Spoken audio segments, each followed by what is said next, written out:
Al-Baqarah ayat 43 tadi, tegakkanlah solat serta bayarlah zakat dan rukuklah kamu bersama orang-orang yang rukuk.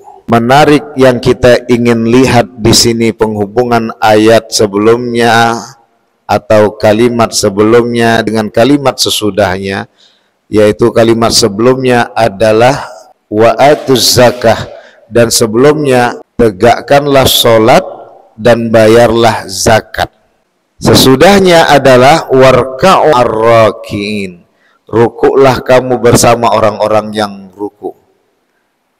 Kok nggak dibuat wasjudu ma'as sajidin? Kok nggak dibilang sujudlah kamu dengan orang-orang yang sujud? Maka menarik yang ingin kita angkat di sini adalah rukuk. Rukuk itu adalah obat yang dapat mengobati penyakit serakah, dan letaknya itu di sejengkal ini, Bu, perut dan di bawah perut. Inilah dia yang disebut dengan nafsu, nafsu lapar dan nafsu seks. Keserakahan inilah yang membuat kita kurang dan tak pernah puas. Ini orang fokus untuk memenuhi nafsunya tuh.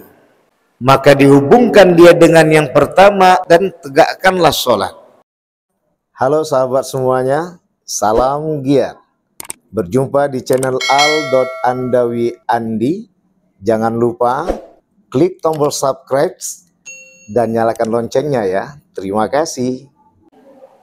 Astaghfirullahaladzim, astaghfirullahaladzim, astaghfirullahaladzim, astaghfirullahaladzim, astaghfirullahaladzim. أعوذ بالله السميع العليم من الشيطان الرجيم بسم الله الرحمن الرحيم السلام عليكم ورحمة الله وبركاته.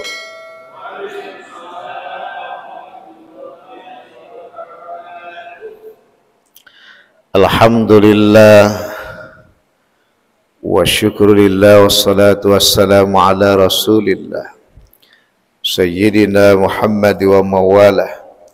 Asyhadu an la ilaha illallah wahdahu la syarikalah wa asyhadu anna Muhammadan abduhu wa rasuluh la nabiyya ba'dah. Rabbi israh li sadri wa yassir li amri wahlul 'uqdatam min lisani yafqahu qawli yafqahu qawli amma ba'd. Wa qala Allah ta'ala fi kitabil karim fi surati Al-Baqarah fi ayati 43. A'udzu billahi minasyaitonir rajim.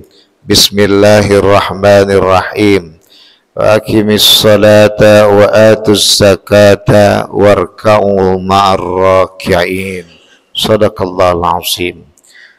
Illa fi afatina bi kulli madara sabqa tahiruka inna syarad dawabi 'indallah sumul bukmul ladzi la ya'qilun. Bapak-bapak, ibu-ibu, saudara-saudari sekalian yang dirahmati oleh Allah, tidak terasa kita sudah berada di penghujung bulan suci Ramadan. Tentu sisi yang lain adalah kesedihan yang kita rasakan. Bukan berarti kita menafikan kebahagiaan di saat kita menghampiri hari kemenangan. Tapi masalahnya adalah di saat itu kita berpikir, apakah Ramadan tahun depan kita akan berjumpa kembali? Inilah yang membuat kesedihan dalam diri. Sehingga dengan mewarnai kesedihan ini, turut mewarnai bagaimana kita mengisi dengan seksama sisa-sisa Ramadan ke depannya agar semakin berarti dan diberkati oleh Allah Subhanahu wa taala yang kita cintai. Salawat dan salam pada baginda besar Nabi Muhammad sallallahu alaihi wasallam. Bapak dan Ibu yang dirahmati oleh Allah, Allah berfirman dalam surat Al-Baqarah ayat 43 tadi, tegakkanlah solat serta bayarlah zakat dan rukuklah kamu bersama orang-orang yang rukuk. Menarik yang kita ingin lihat di sini penghubungan ayat sebelumnya atau kalimat sebelumnya dengan kalimat sesudahnya, yaitu kalimat sebelumnya adalah wa atuz zakah, dan sebelumnya tegakkanlah sholat dan bayarlah zakat. Sesudahnya adalah warka'u ma'ar rakiin, rukuklah kamu bersama orang-orang yang ruku. Kok nggak dibuat wasjudu ma'as sajidin? Kok nggak dibilang sujudlah kamu dengan orang-orang yang sujud? Maka menarik yang ingin kita angkat di sini adalah rukuk. Rukuk itu adalah obat yang dapat mengobati penyakit serakah. Dan letaknya itu di sejengkal ini, Bu. Perut dan di bawah perut. Inilah dia yang disebut dengan nafsu. Nafsu lapar dan nafsu seks. Keserakahan inilah yang membuat kita kurang dan tak pernah puas. Ini orang fokus untuk memenuhi nafsunya tuh. Maka dihubungkan dia dengan yang pertama dan tegakkanlah sholat. Maka di situ kita lihat sholat itu jelas tadi kaitannya dengan ruku. Tapi hubungannya di sini adalah kembali kepada menjalin ikatan dengan Allah. Ketika dihubungkan dengan ruku yang di dalamnya adalah obat, yaitu mengobati penyakit serakah, maka ketika itu kita kembali bahwa sadar inna lillahi wa inna ilaihi raji'un. Kita semua ini milik Allah dan kembali kepada Allah. Mana titik tekannya? Nggak malu kita mengumpul-ngumpulkan harta biar terpenuhi lapar tuh, atau ngumpul-ngumpulkan pasangan hidup biar terpenuhi nafsu seks tuh. Lupa dia bahwa semua itu milik Allah, bukan milik kita. Jadi memang di situ kelihatan orang-orang yang serakah ditambah orang-orang yang sombong tuh seperti anak bayi, bukan anak bayi, anak kecil. Apa istilahnya Pak Haji? Balita yang taman kanak-kanak itu Pak. Udah pegangnya nanti es krim, minta lagi es krim tuh. Begitulah tadi. Ya. Apalagi warnanya beda-beda. Begitulah sebenarnya orang-orang yang serakah dan orang-orang yang sombong itu. Di mana kelupaannya? Lupa dia bahwa itu milik Allah, kembali kepada Allah. Maka yang di sana akan terjadi pemahaman bahwa ia boleh memiliki itu dalam batasan peminjaman yang dapat kita rawat, beralih fungsi dari bentuk es krim menjadi menyegarkan badan dengan segar, akhirnya bersemangat untuk melakukan aktivitas berikutnya. Kan faedahnya seperti itu tuh. Bukan nanti banyak-banyak jadi flu. Jadi bukan mendatangkan manfaat es krim itu, tapi mendatangkan bahaya, mudarat. Disitulah bagian dari titik manfaat kita di saat Allah berikan kepada kita akan makhluknya tuh. Termasuklah tadi harta dan tahta. Maka aqimus shalah, tegakkanlah salat. Penyadaran utama adalah bahwa semua itu milik Allah, kembali kepada Allah. Maka kita jalin dengan salat yang terdapat dalam surah Al-Fatihah, dan ia tidak boleh tinggal. Kalau tinggal dalam salat tadi, tak sah sholatnya. Meskipun dia hafal surah Al-Baqarah, Al-Fatihah, tak dibacanya Pak Haji, tak sah sholatnya. Kenapa? Ada apa dalam Fatihah itu? Iyyaka na'budu wa iyyaka nasta'in. Kepadamulah ya Allah kami menyembah, dan kepadamulah ya Allah kami mohon pertolongan, bukan pada harta dan tahta tadi. Inilah sholat. Yang kedua adalah zakat.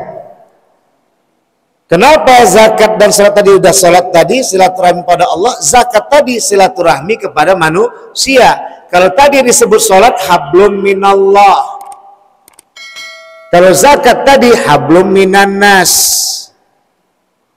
Disitulah kita tadi disempurnakan agar puasa Ramadannya biar perfect alias sempurna. Di akhir Ramadan datang perintah wajibnya kita membayar zakat.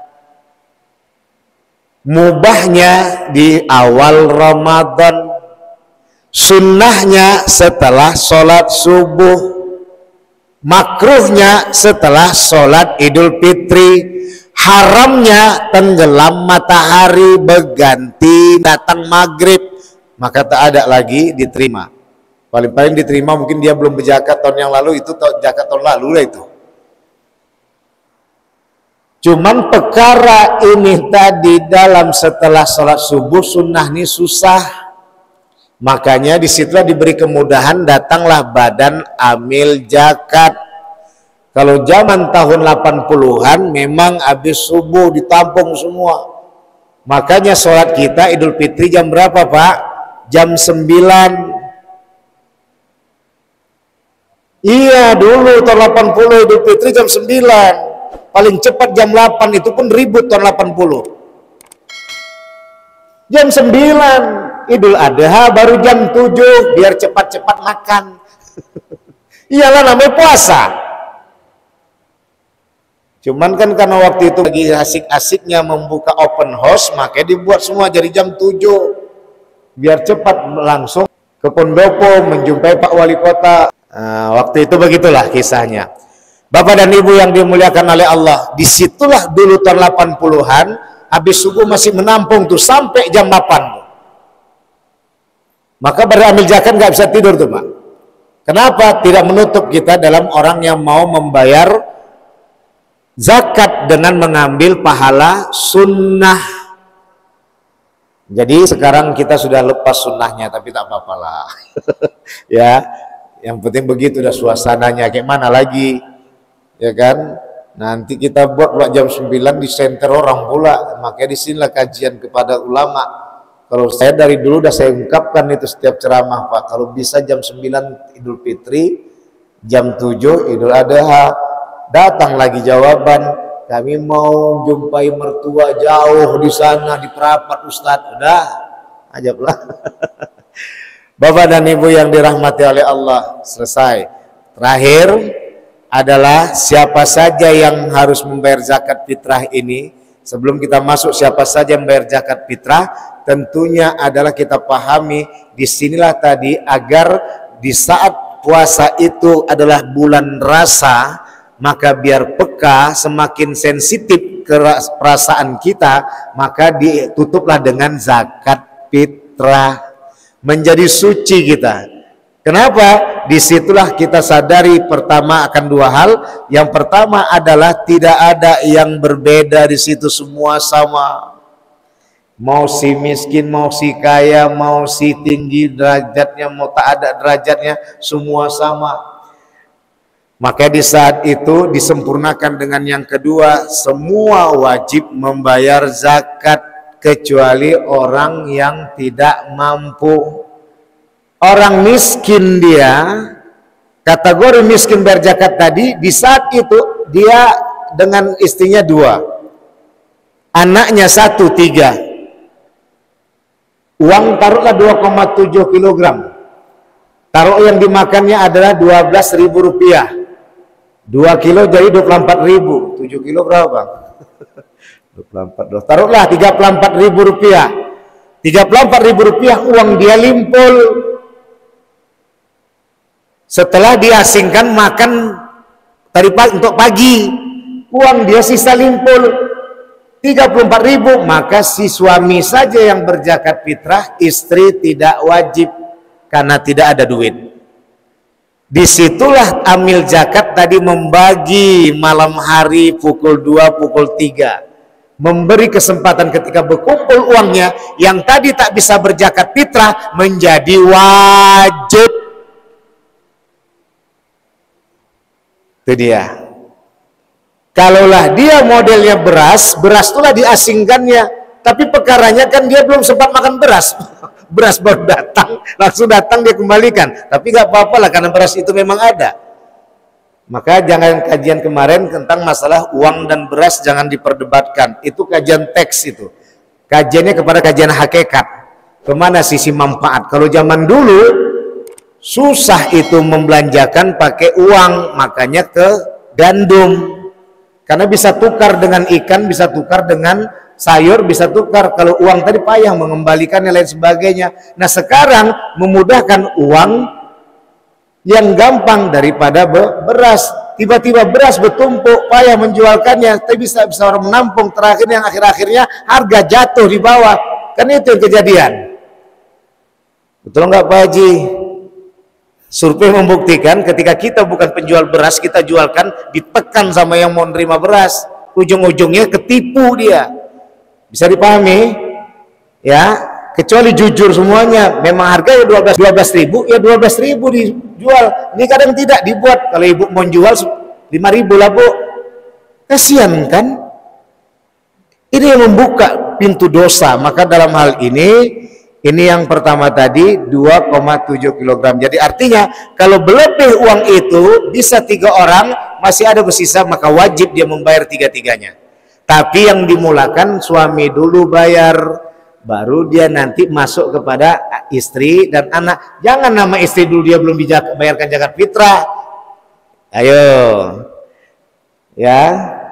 Maka kalau dia mau mendaftarkan tadi zakat fitrah, dulukan namanya. Akadkan terus. Bagusnya begitu. Saya nggak bilangkan nggak sah. Ada yang kedua, masukkan dia nomor 1, 2, 3 istri dan anak-anak. Silakan langsung akad nikah. Akad nikah. Akad zakat fitrah. Akad nikah Ustaz nih. Ya Ibu ya Bapak yang dimuliakan oleh Allah. Itu yang pertama. Yang kedua adalah siapa saja tadi yang harus membayar zakat? Semuanya.